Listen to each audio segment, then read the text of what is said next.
On the night of March 20th, drones attacked the area of Enegels airfield, where ammunition depots are located.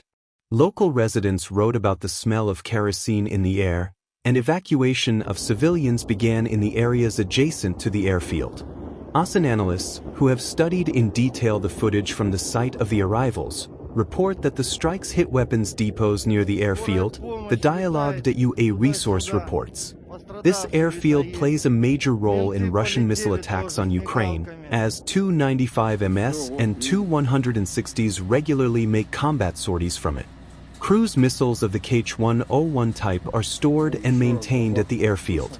Local residents indirectly confirmed the arrivals at the weapons depots, reporting secondary detonation, heavy smoke, and fire. Rosaviatsia suspended the operation of airports in Saratov and Samara. Local authorities have declared an evacuation zone of 1.5 kilometers in the airfield area. Local publics reported that the attack on the Saratov region began around 4 o'clock Kyiv time. At the same time, as of 5:50, the drones were still continuing to attack Enegels. Eyewitnesses reported a large column of smoke in the neighborhood 3rd Letny Gorodok, located 10 kilometers from the military airfield. Also, local publics wrote about the work of air defense systems in the sky above Saratov and Enegels. In the network appeared footage, which shows how the Russian air defense system strikes residential houses and hospitals in an attempt to land drones. The governor of the Saratov region, Roman Busargin, confirmed the drone attack on the region.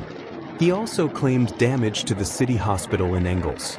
According to him, one of the women received an arm injury due to broken glass. In the Sokolovaya Gora area, Russian air defense forces opened fire on the private sector in an attempt to shoot down the drones.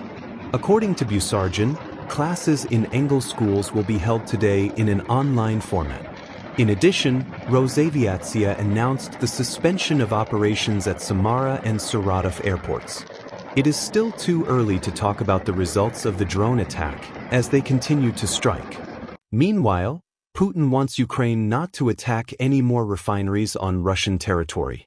According to the Russian president, his army has been advancing in recent months in almost all directions. However, at the same time, the number of attacks by AFU drones on refineries in Russia has increased dramatically. Experts say that in the first 3 months of 2025 there have already been 19 attacks by Ukrainian drones on the territory of the Russian Federation. At the same time, by the end of 2024, there were only 25 such attacks, reports The Telegraph. By striking the refineries, Kyiv wants to slow down the advance of Putin's army in Ukraine. Kyiv also wants to force Russians to live under constant psychological pressure and the realization that the war is actually much closer to them than it seems, which is why Putin wants a temporary ceasefire only on energy facilities. That said, he is not opposed to continuing fighting on the ground. Livia Gallerati, an analyst at Energy Aspects, said that after a series of drone attacks on refineries, the production of oil products in Russian Federation dropped noticeably. While some refineries were producing 5.6 million barrels of oil per day, after the drone attacks, the figures dropped to 5.1 million. RUSI analyst Emilim Ferris said that the attacks on refineries not only affect oil production, but also once again draw Russians' attention to the topic of war. Such strikes make Russians realize that Kyiv can strike anywhere in the Russian Federation and distance is not an obstacle. The source writes that Ukraine also benefits from the 30-day ceasefire and refusal to hit the energy sector, but all this time Kyiv will not be able to hurt Putin and will not be able to hit the refineries.